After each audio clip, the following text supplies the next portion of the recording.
No. That's a lot of time. Where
Good evening, everybody, and welcome to News 24's Editor's Table.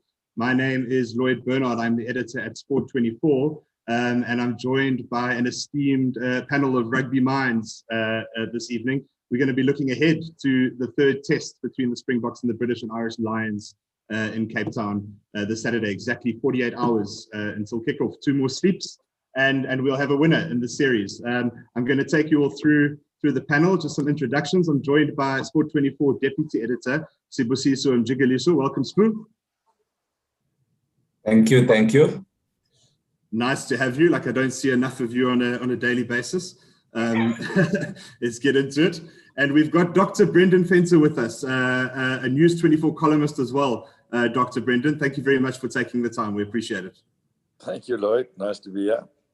And then our other columnist, Alan Zondag, former director of rugby at the Bulls most recently, former director of rugby at Saracens as well, as was the good doctor, and more recently also a columnist for News 24. Welcome, Alan. Thank you very much. We were chatting off air, and it's just been fantastic having you guys writing regular columns for News 24 subscribers, and we do appreciate you both taking the time to be with us this evening. And just a thank you to everybody watching, all of our subscribers who've tuned into this. We're also live on YouTube. And just a note to our subscribers as well, throughout the chat, please feel free to drop in some questions into the chat box. We'll be addressing them throughout the next hour. We're here for a good 55 minutes or so. And there's a lot to talk about. I know the time's going to fly by. And Spoo, I want to go to you first, because it's just been one of the crazy weeks of rugby coverage, and you've been following this story very closely. But you know, the small matter of a Rassie Erasmus video in the days leading up to the second Test match has made headlines. You know, obviously throughout the country and throughout world rugby. World rugby itself has now taken steps, and there will be some kind of an investigation or a hearing into Rassie's 62-minute long video. But you've been working that story very closely, and I guess it's something that, you know, we do have coaches and players who every so often have a word about a referee after a test match or a club game that hasn't gone their way. But something on this level really hasn't been seen before. Just help us understand, you know, the gravity of what we've seen in terms of the way the rugby world has reacted to this. Thanks, Lloyd. Yeah, it's been all Rassie, hasn't it, since that video. He started a little bit dabbling with some Twitter stuff, some Yaku Johan stuff, and it seemed very playful at first. And then, you know, obviously every coach, Rassie is obviously the director of rugby now, more of an office position, but still very much involved. They tend to have a say with officiating, don't they? And then every so often, the Springboks are always caught up in a defeat where the referee's performance really is under heavy scrutiny. It's not the first time, obviously, it goes way back. And I think that at some point the dam wall was gonna break. If you remember, I think it was Pete Van Zyl who ran onto the pitch when the Springboks were playing New Zealand. And the refereeing that day was so poor. I'm not excusing, you know, what he did, on that day. But every so often, South Africans, because we take our rugby so personally, that when officiating is of that shoddy nature, there's a reaction. You don't expect it from Rassie Erasmus or someone of his esteem, but there was a reaction nonetheless. And the interesting thing is that video was directed at high performance, at the World Rugby's high performance director, who is Joe Schmidt, the former Ireland head coach. And how it came out is unclear. And this is something SA Rugby is going to argue at their independent hearing, is that they didn't necessarily leak the video according to them, according to Rassie. But it came out because he did put it together. And I was told that it's not the first time he put a video like that together. He did the same when Romain Poit was the referee when they lost to New Zealand for the first game of the World Cup. A few contentious decisions there as well. But here we are. It happened. I don't think Rassie did the video necessarily to influence the referee to get a favorable refereeing call. I think he did that so that there can be highlighted inconsistencies, so that World Rugby themselves can take on the errors and say, look, our referees have made particular errors, so they can come back and say, look, please be aware that there are dangerous plays that are bound to happen in a series of this emotional intensity. Can you please cut that out? Can we be consistent here and there? But the fact that it leaked and everybody got to see that meant that they had no choice but to come down on Rassie, and then it played itself out in public. And yeah, here we are. Mm-hmm. Yeah, it's certainly been, I would imagine it'll keep making headlines. We don't know when, there's no date set yet for a hearing as far as we know. But until there is, I would imagine that it'll still be in the news. Brendan, I suppose, when you go through that 62 minutes, it's very hard to argue with any of the actual incidents in the game that Rassie's highlighted, which is the one point. It's one thing talking about, whether or not a video should have been put out, but then once it's out and you look at it, I mean, those incidents in the game, very valid points and highlighting problems with the officiating. And you devoted some time in your column this week talking about, bringing the game into disrepute through a video when there's other things actually happening that should command more attention. Yes, from my point of view, being a coach, I think one must ask yourself, why did Rassie do this? What actually forced his hand? And I think, firstly, is he realized it doesn't matter as much to them as it matters to him, the time he puts in. As I said previously, he would have worked through the night to prepare those things. And I think Nick Berry was just very, very, very badly prepared for this whole thing.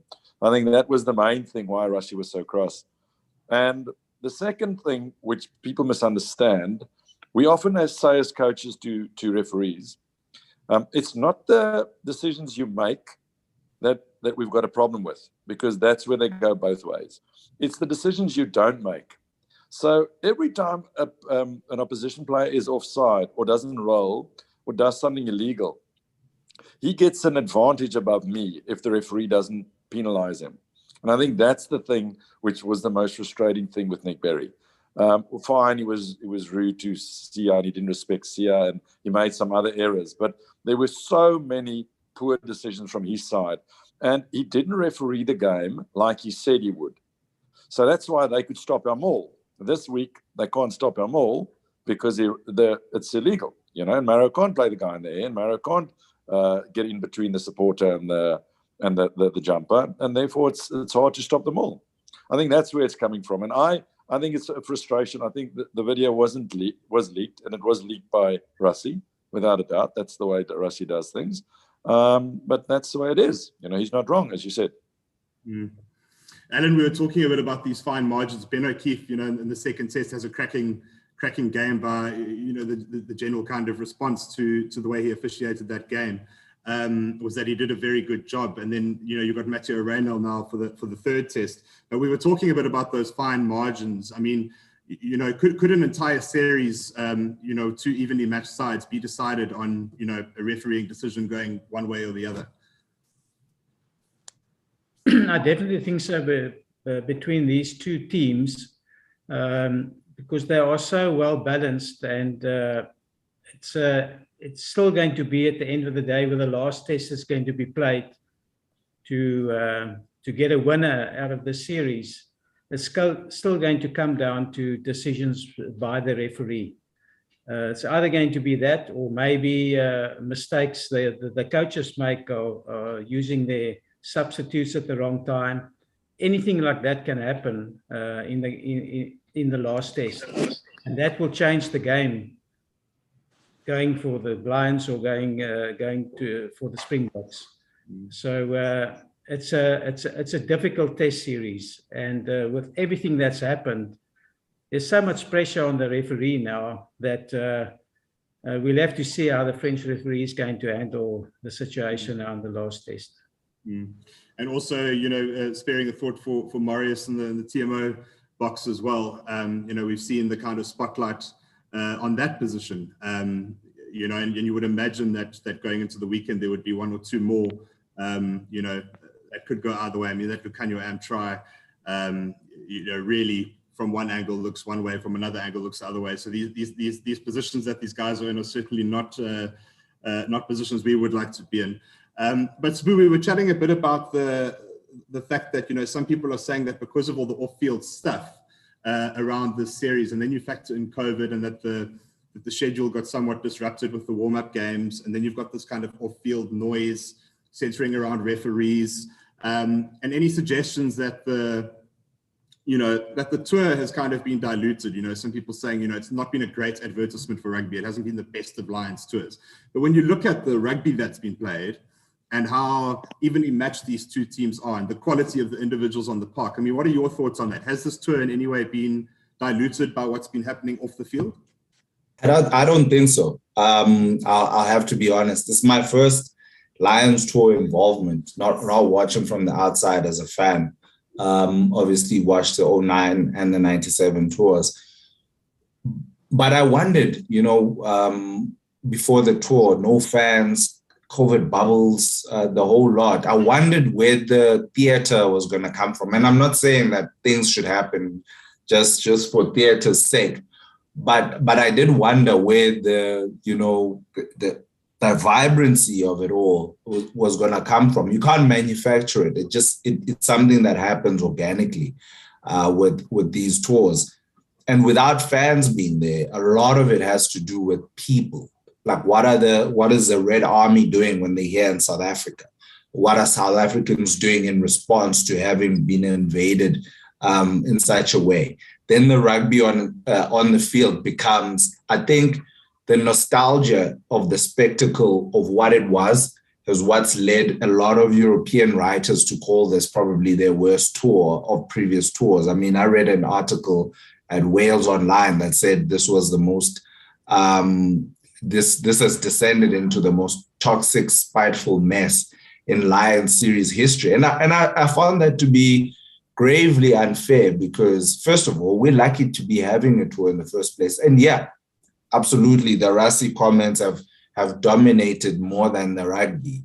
But if you go back to 2009, you'll definitely say the same thing with the Skalkberger thing. Peter de Villiers' comments after the Skalkberger eye gouging thing, talking about ballet dancing and how rugby is a contact sport. If you want to, let's put on tutus and go dancing, So you take that forward to James Howell stamping on Alan Wynne-Jones's head in 2013, Sonny Bell's red card in 2017. You get these controversies that are ref related, like it or not. 05, Brian O'Driscoll, tip tackle. And I felt that it was very unfair to pin it on a tour that's already had so many things stacked against it and it's actually gone forward. And the rugby itself, I have not found it to be miserable. I'll be honest with you, because the intrigue of it is captivating. Yes, the last game was very, very slow, but both teams have had the onus to actually make moves and they've opted not to. I mean, Dan Biggar passed the ball 3 times max in the last game, yet you'll find European writers saying, yeah, no, the Springboks have are playing this boring game of rugby, and they've made the Lions tour a poor watch, and rugby has suffered, and rugby has not suffered. We have a Lions tour. Rugby was suffering when there was no rugby. I think this tour will have its place in the history of Lions, and all of this, all of the Rassie, all of how they approach the game, all of the kicking, all of the tactical stubbornness, the arm wrestling, all of it is gonna, go into the history of the tour, and still have one more game to actually witness. And I think we'll remember it as an achievement, as a triumph on its own, the fact that we put together this tour and there was intrigue and it got us talking. Whether it's things we like or not, we can't choose what the intrigue that gets us talking. It happens, and this is the tour we've been given. I think we should take it. It is easy to forget how close we came to losing it. If you remember about plans to go up north and host it in the UK, Yeah. that was the table. UAE, talking about UAE, yeah, also Australia. Second waves happened and third waves happened, and I remember speaking to guys at SA Rugby, and I think for a little while there it was very much touch and go. But Brendan, just going to you, and also just a reminder to our subscribers, please, we can see you all online. Fire off some questions into the chat box to Brendan and Alan, and they will field your questions. But just in terms of the rugby, Brendan, we're talking about it being incredibly tight, which you and I think a lot of people called before the series that it was going to be very close. Has it been what you expected from a playing perspective? I mean, the way these two sides have approached their rugby and the way these two tests have unfolded, is that what you expected?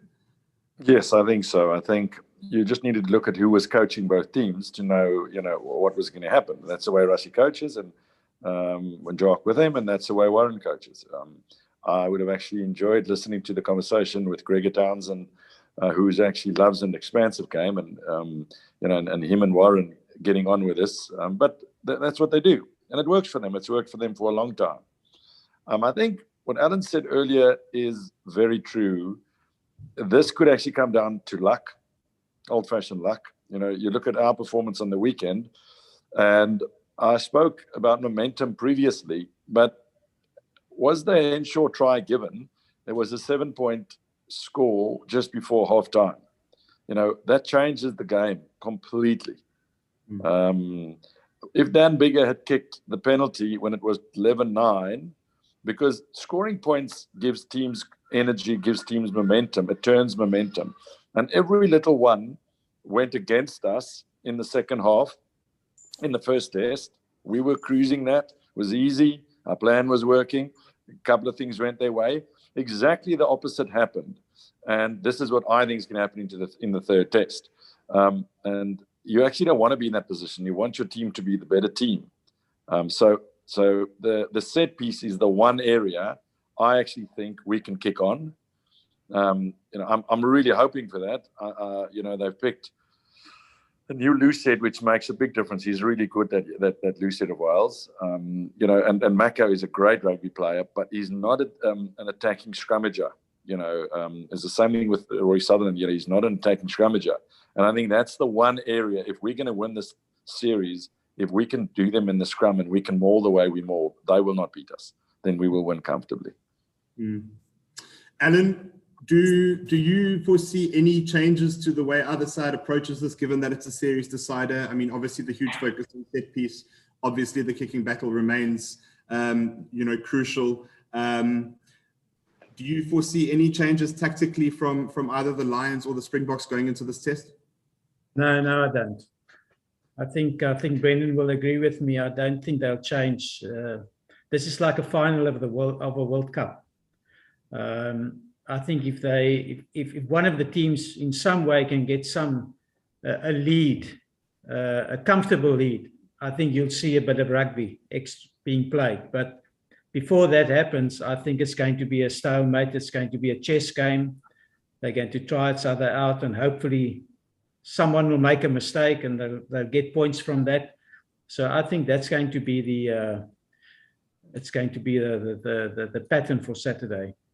I think with Reinach at scrum half,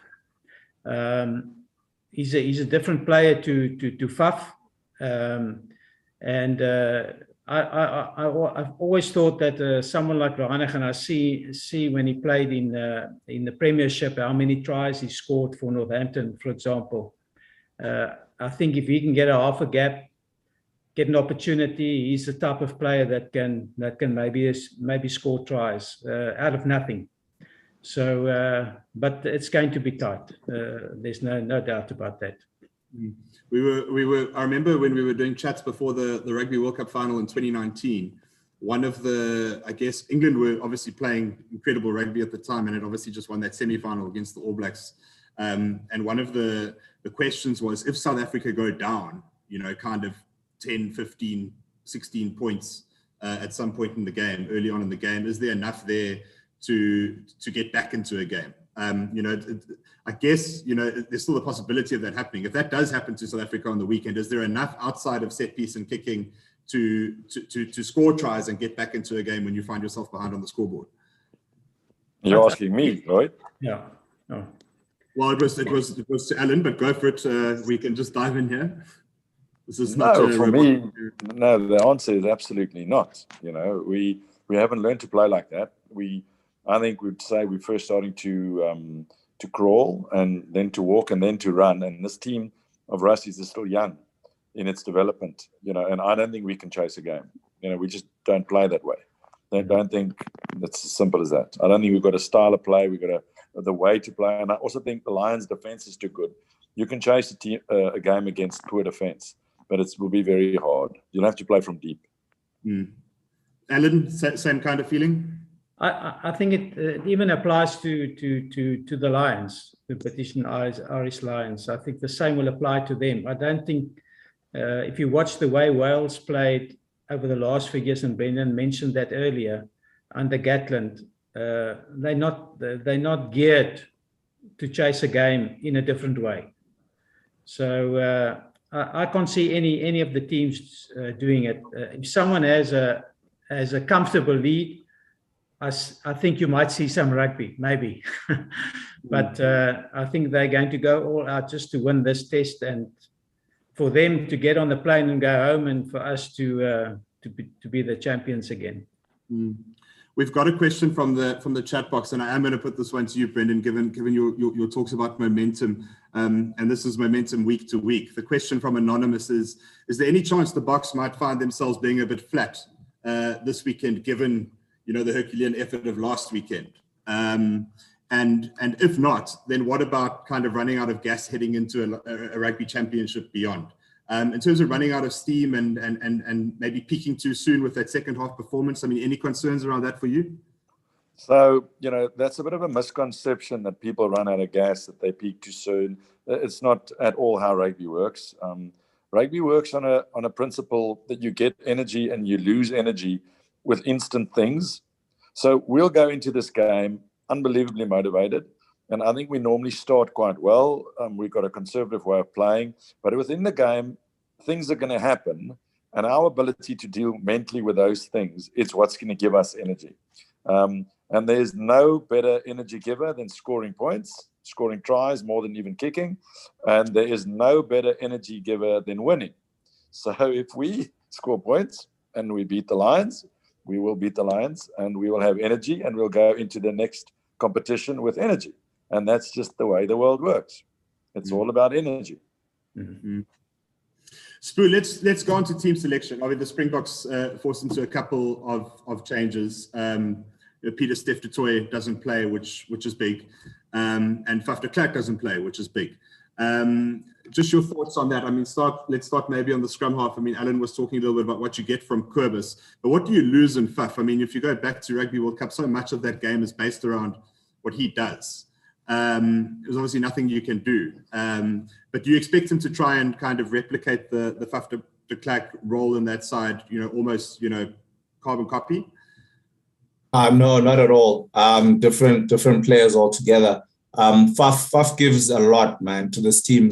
And don't forget, Faf innately is a running scrum half. At the Lions, he was part of the axis with Elton Jantjies, the halfback axis, which was obliterated teams with their running rugby. But he's also got a good left foot. But the thing about Faf is his box kicking wasn't necessarily the territorial box kicking. It's just a kick chase, box kick. And they don't ask him to get territory with it, to get distance with it. None of the stuff they used to ask for Reed Dupré to get with it, who had a very educated boot. They just make him do the thing that he can be good at, which is put it up for Cheslin and Makazola Mapimpi to chase and nothing more. And that's it.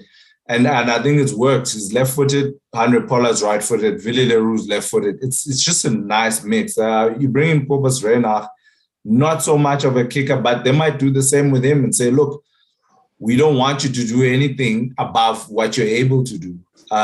Just if you can put it in the air, put a contestable or two, and remember those meters, those 10 meters between him and Andre Pollard, those are valuable meters in a game like this. So if he can kick more from the base than he does rely on Andre, who will probably feel the ball more in his hands in this match than he did in the past, then he would have done the Springboks a huge job. But I don't think that they're quite ready for what Kobus Reinach's going to bring. I mean, he's been playing in Europe for some years now, and I get the feeling he might turn the game in a way that's not too dissimilar to how the Boks had when Ricky January was on the park. Just the sharp contrast between Ricky and Fourie and what that gave you. And we know what Ricky did in 2008, I think it was in Dunedin at the House of Pain in Carisbrooke. I reckon this is a game where Kobus Reinach is just going to wait, bide his time, make sure that the game plan is running smoothly. And then when the moment is right, he's probably going to look to pounce at some point. He's a player that just can't resist it. He played against Georgia. You'll see how close he came to the attack, running up with the attack. The try he scored, he was like right with the supporting runners. And then Pelele Fassi chipped infield for him, and he obviously grabbed the bounce of the ball and ran in to score. And once he's through. I'm not sure if Brendan, actually, in your time at the Sharks, did you ever interact with Kobus? I think you might have in that Currie Cup winning season. You might know a little bit about it. No, Kobus is a very good rugby player, But the thing is with Faf has got something exceptionally special that very few rugby players in the world have got. So Faf makes great decisions and he doesn't even know why. Faf adds things which you can't believe he adds. I watched a game where he was playing for Sale, where the opposition were going to score a maul try, and Faf hit the maul and took the maul back.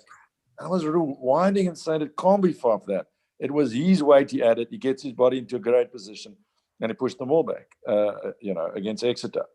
So Faf is special. Kobus is a very good rugby player as well. Kobus has got definitely a better box kick than Faf. He's got better hang time than Faf. I think he's a bit more consistent than Faf.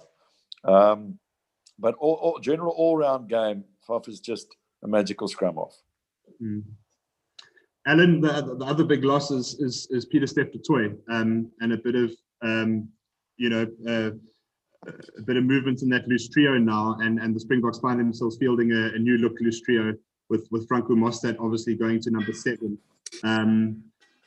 Is that perhaps an area of concern? Is that perhaps an area that the Lions might be looking at and going, oof, I mean, those are 3, very good rugby players individually, but, maybe not tried and tested on the test stage.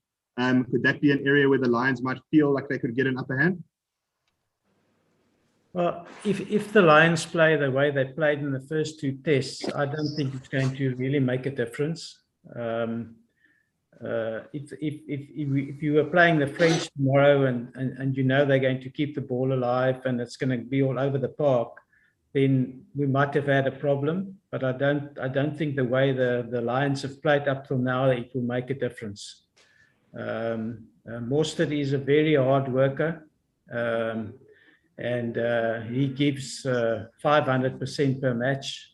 So he'll do his job that he's been asked to do for the day and the way the Boks want to play. So I don't think that will be a major problem. we were chatting about the boost and the line out you get as well from Mostert playing at 7.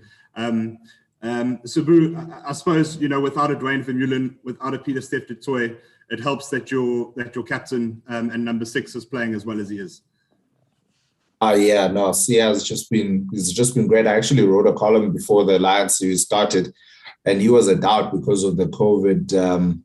You know, he had COVID and he had to isolate for 10 days, and that week was pretty much his return to training. He had nothing else besides that, and I think he's just been phenomenal. And you know, we still haven't seen full stride Sia. If you look at the breaks, you're not going to get clean breaks in this game, but if you look at the tackle breaks that our ball carriers have had, Sia's in front there. The one great glaring opportunity we had in the first test, where Mauro Itoje came in, clearly not supporting his own body weight, but there were a few other infringements there. I don't think Mostert was on his feet. That was a great break. That's typical Sia. With Sia Kolisi in full flight, you get 2 or 3 of those per game. In the last one, obviously he was solid as a rock in defense, solid in the breakdown. And I think the players seeing him perform at that level just gets everybody else to get up as well. And I see a lot of him just talking to guys. I caught on watching the game again, I caught him talking to Bongi after Bongi went in with no arms and got penalized for it. And he was on the line and he was like admonishing him, which is not like Sia, but it's a little off camera, if you can see, just giving him a look to say, almost as if to say, we've spoken about this. You know, we've spoken about this. I don't expect you to make that mistake, you know, but Bongi put his hand up and he didn't concede another penalty. Again, it's just those things, just to say, guys, come on. Let's do better, a little better here and then a little better there. And I think it's just been great. Got a question from a viewer, Sia and Flumayo, addressed to Dr. Fenter. Do you think the Springboks will temper down the kicking, considering the more capable back 3 selected by Gatland for Saturday? Any chance of the Boks kicking less, given the changes the Lions have made in the back 3? I actually think we got the blend better in the second game regarding our carrying. Early on, in the first game, we definitely kicked too much. And we actually kicked when we turned the ball over, and when we got a kick return back, you know, and we didn't play. We definitely came to play a little bit in the second test.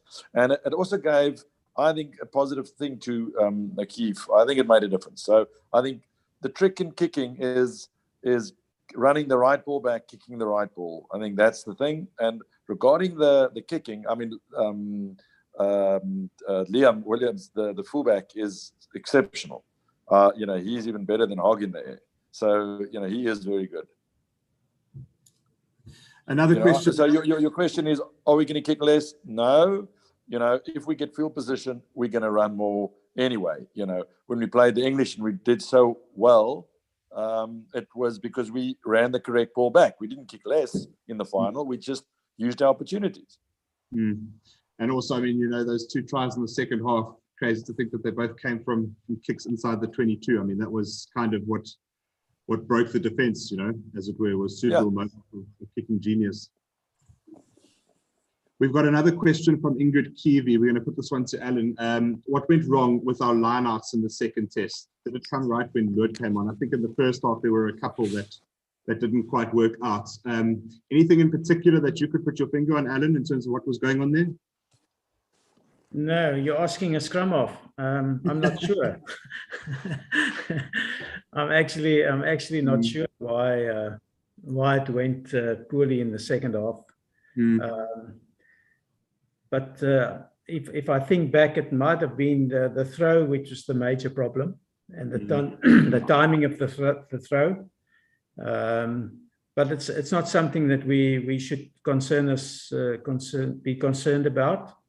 I think we've got good liner jumpers for the weekend, and as Benina said before, that I think the maul, if they referee it properly, we'll have an opportunity to use the maul effectively. I still believe that the way the laws are at the moment, and I know Rassie's busy with the World Rugby and all that. There are a lot of laws that have to be tweaked so we can sort this game out once and for all. And especially the maul, the way we play the maul. I said to someone just this week, if they changed one rule from a penalty that you're not allowed to kick for touch downfield and get the line-up position, if we had to play this past series just with that change, if you want to line it, you can take it opposite the penalty mark on that side of the field. But if you want to kick it downfield, you can get territory, but you don't get possession. If they only made that law change, the whole game will change. Yeah. That is a huge. Now the maul is used to go upfield, to work your way into the next into their territory, to get penalties. You work for penalties. You kick for touch. Have another maul. You get another penalty, and you can work your way down the field like that, and even make sure they send someone off the field with a yellow card. So I think those are the things that World Rugby really has to have a look at and see what they can do to simplify this game and make it a better competition. Lloyd, maybe I can just add to what Alan said there. You asked the question, how bad is Peter Steph's injury, or how much we're going to miss Peter Steph? Yeah. And I actually think, in a funny way, it could be a blessing for our team. And now, don't get me wrong, Peter Steph's amazing. But the problem with the lineout was when we lost Peter Steph, he's our third jumper. So now we don't have a jumper in the loose forwards. That's a big problem. And the thing is, with Sous, Franco Mostert, is quite a short lock. So, and he's not a natural jumping lock. And Eben is an aggressive jumping lock. So he jumps well at the front, but he doesn't move well and his timing isn't great. So Lewitt comes on, a game changer. He's a subtle lock. He's a calling lock. You must remember, Franco calls out of necessity. Lewitt calls because he's an amazing caller. So now, all of a sudden, you've got a jumper in the front and you've got two jumpers back to back. But they can be lifted at 4 and at 5, and they can get a jump in the front. So the line-out dynamic just changes, and Franco is going to bring a work rate to us. So I actually think this is strengthen our team, because you couldn't leave Franco out because he's amazing, and by accident Lewitt comes in, and now it sorts our line-out out, because the way we play, it's hard for us to play without a line-out. But I actually listened to what Alan's saying regarding the rule change, and I think that's a brilliant idea. I would love to see that. That's a great plan. We'll change the game overnight. Imagine the poor people that recruited for a maul. All the international, the club teams, you recruited big and heavy people just recruiting a maul. If you take the maul out of play. Great idea, Alan. Maybe you should write to World Rugby. They don't want to listen. They don't want to listen.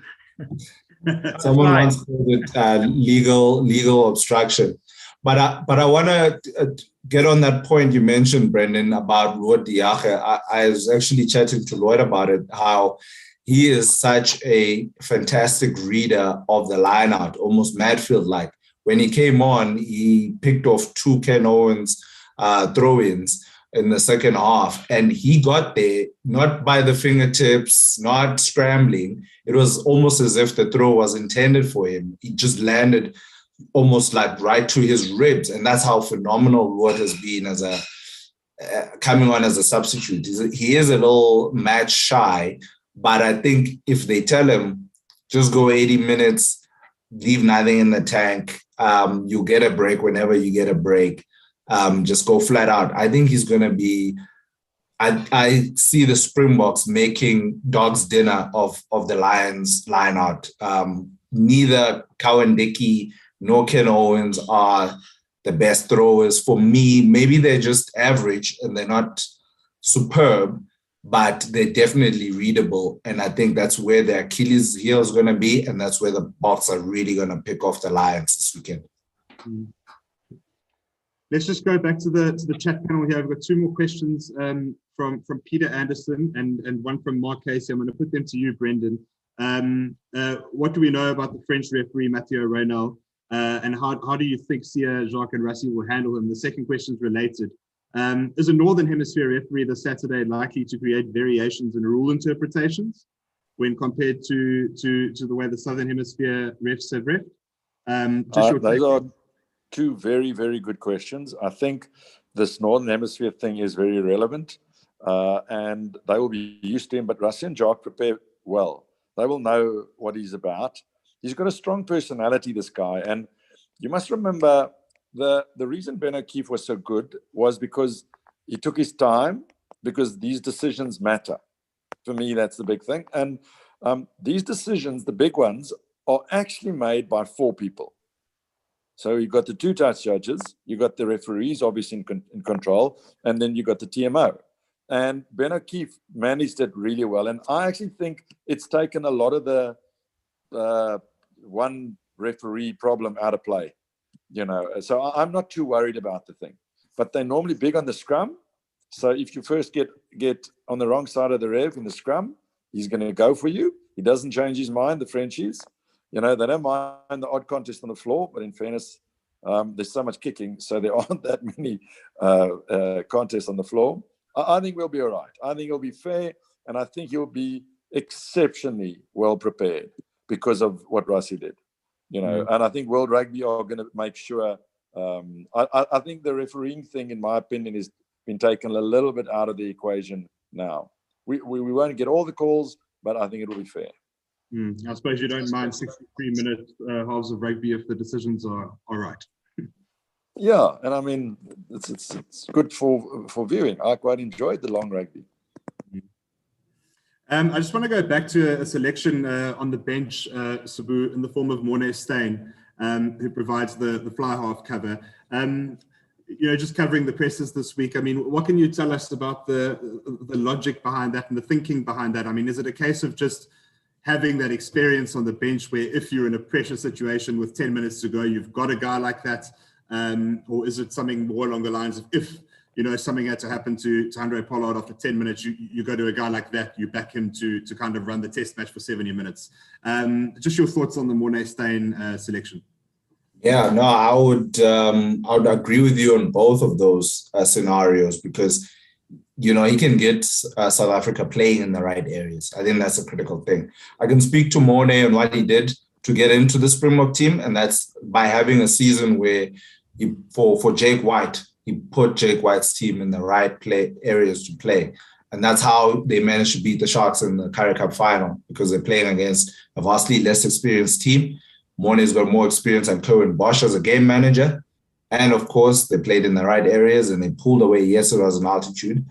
And that was on the mind of, back then they were thinking maybe they will play at Loftus, but that was still on the mind of the box selectors to say, when push comes to shove, and we've got 3 points to hold on to, and we can see our man Andre is tired, who do you want? Do you want Alton, who's going to take 1 or 2 more risks, or do you want Morne, who's going to make sure that we're in their half and playing and countering with accurate kicks, which is how the Springboks want to play. In terms of his psyche, I don't know if Ellen might chime in on what would get psychologically from someone like Morne's gravitas, from the old Bulls days. Yeah, and then having a guy like that on the bench, even just the group around him, having a guy who's been there and done that. Just the impact of a guy like Morne in that test match environment on Saturday.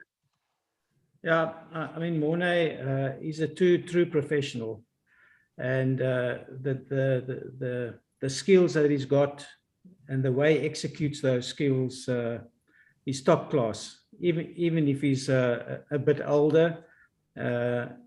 He still can execute and do things properly. So I think Rassie must have a plan. Him and Jacques Nienaber must have a plan. And if Morne had to come in for the last 10 minutes to close the game down and make sure he won that test, then he'll go out and he'll do that job. So I've been very impressed with him when he arrived at the Bulls. And just his attitude, everything that he did, he's a great player. And I feel sorry for Elton Jantjies. I've always rated Elton because he's the type of fly-off that can do different things as a fly-off. He attacks the line, he kicks at the right time, he keeps the defense, at bay because he's asking questions all the time. And for me, he's a very good fly-off, doing all different types of things, moving left, going to the right. He's not just in one position all the time. I just hope that we can get the ball from 9 to 10 a bit more. And it's not only the box. I think the British and Irish Lions is the same thing. The number of passes that goes from 9 to 10 is minimal at the moment. And I just feel if a 10 gets the ball, it's like the quarterback in gridiron football. He's in charge. He can make decisions.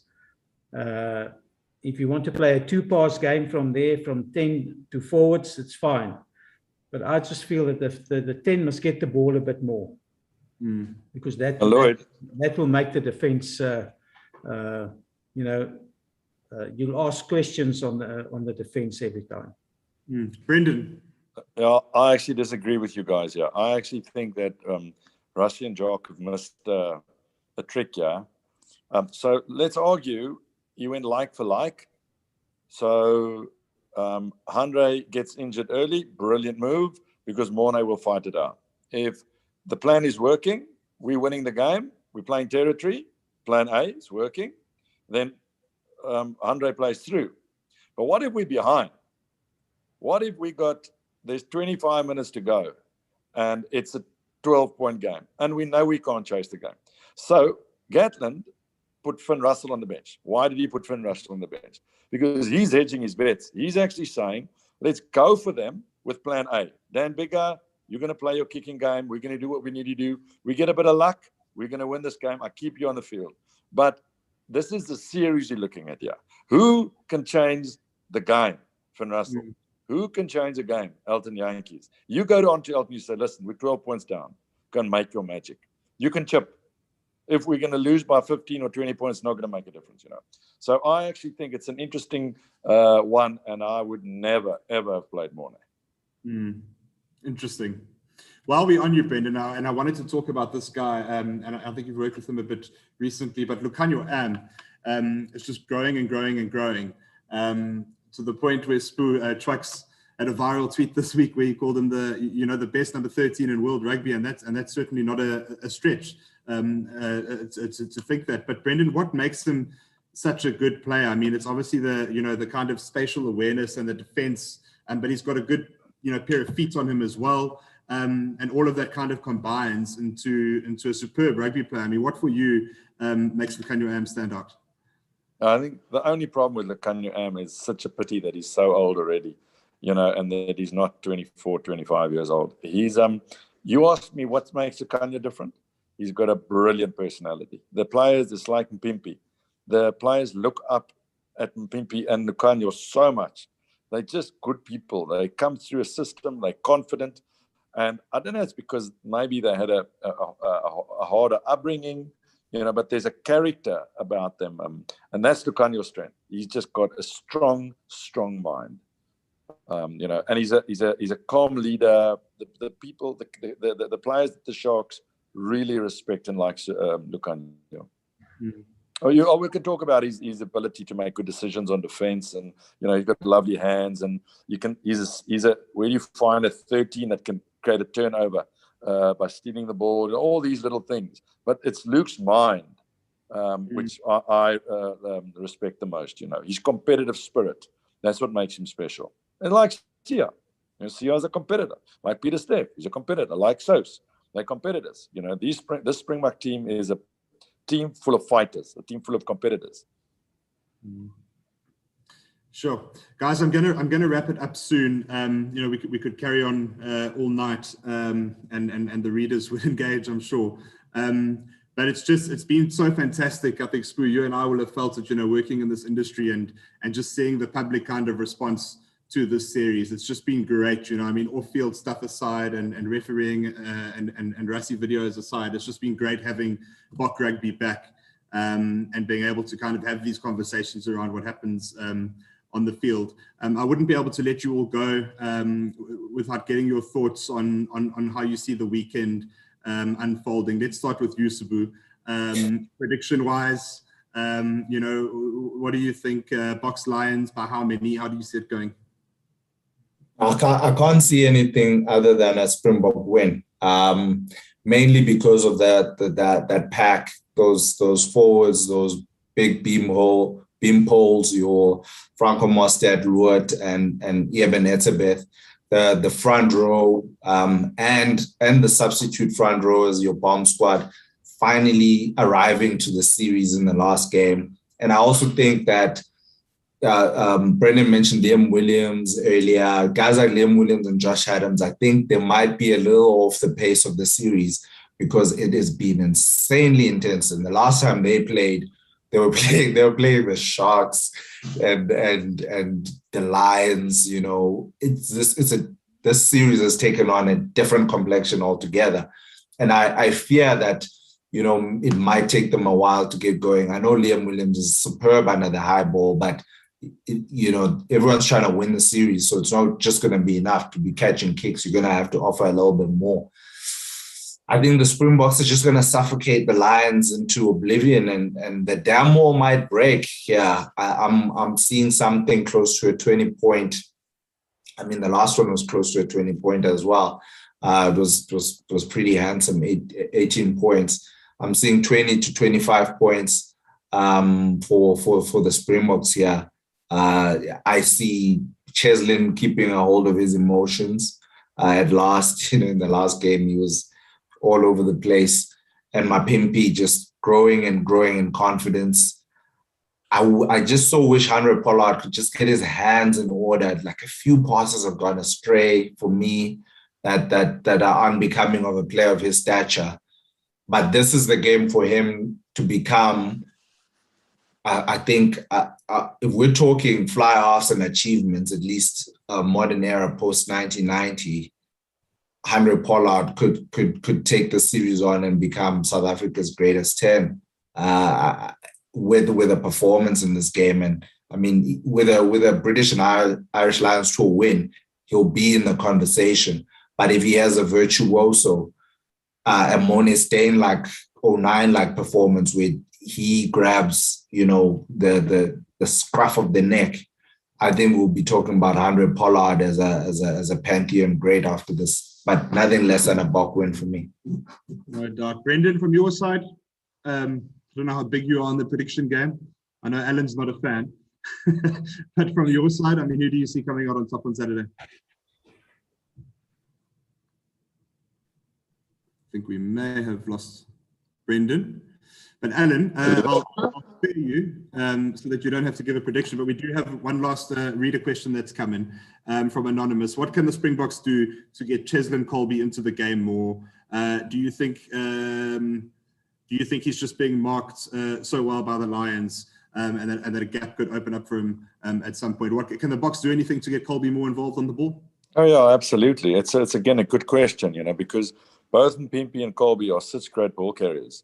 So I would play a little bit different with them. I would set the ball up a little bit wider, and I would use them on a reverse angle coming back where they could get a mismatch, or get them going same way, but let them run off the 9's shoulder with the shaping 9. Basically, Cheslin's got an exceptional gift where he can beat people without thinking. So Cheslin doesn't know which side he's going to go. He feels where the space is. You can't coach that, you know. And Mpimpi is a game-breaking wing. So I agree with them. You need to get their hands on the ball. It's definitely not by passing the ball to them in the outside spaces. That's definitely not where the ball's going to go.